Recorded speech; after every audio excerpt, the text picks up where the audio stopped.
Ciao a tutti ragazzi e bentornati su Darifest. Vi siete mai chiesti quale fosse il parametro più importante per la salute del vostro acquario? La risposta per noi è indubbiamente l'acqua.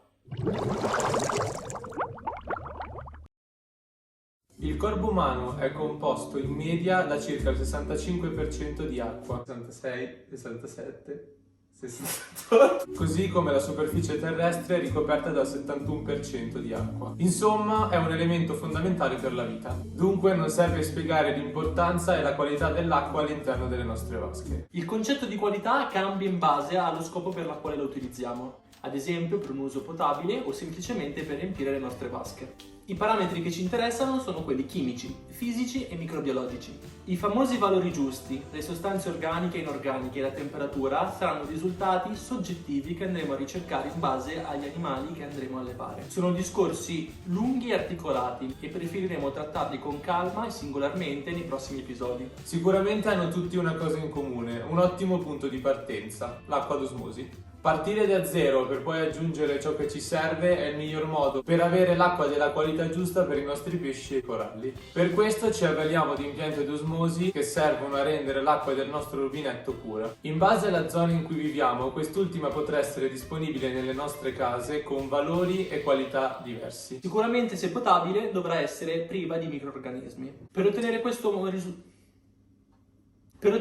risultato, molti depuratori si avvalgono dell'utilizzo del cloro, elemento che non vogliamo inserire nelle nostre vasche. In altri casi, l'acqua deriva da sorgenti naturali e arriverà nelle nostre case con degli acquedotti. Potremmo dunque trovare elementi diversi in quantità diversa in base a molti fattori. Poco ci importa, dato che il nostro obiettivo è quello di togliere qualsiasi elemento disciolto. Gli impianti d'osmosi tramite i loro stadi vanno a rimuovere questi elementi dall'acqua, secondo principi di affinità e grandezza molecolare. Ogni stadio ha un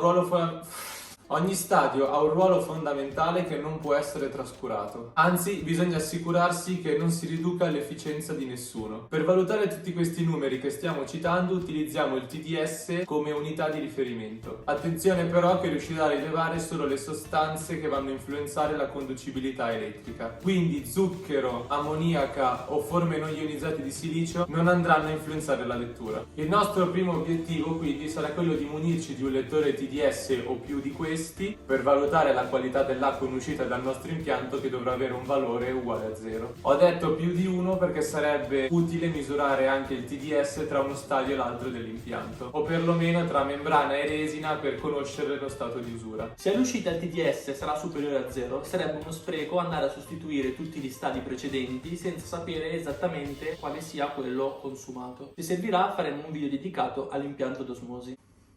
Uè, aperitivo? Oh mia bella Madonnina. Misurati i TDS in uscita, a questo punto, a parer nostro, il miglior modo per garantirci un'acqua in perfette condizioni è quella di farla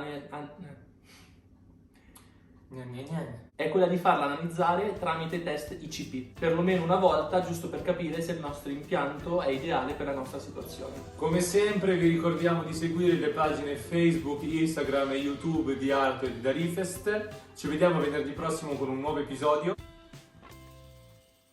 E questo era Da Podcast.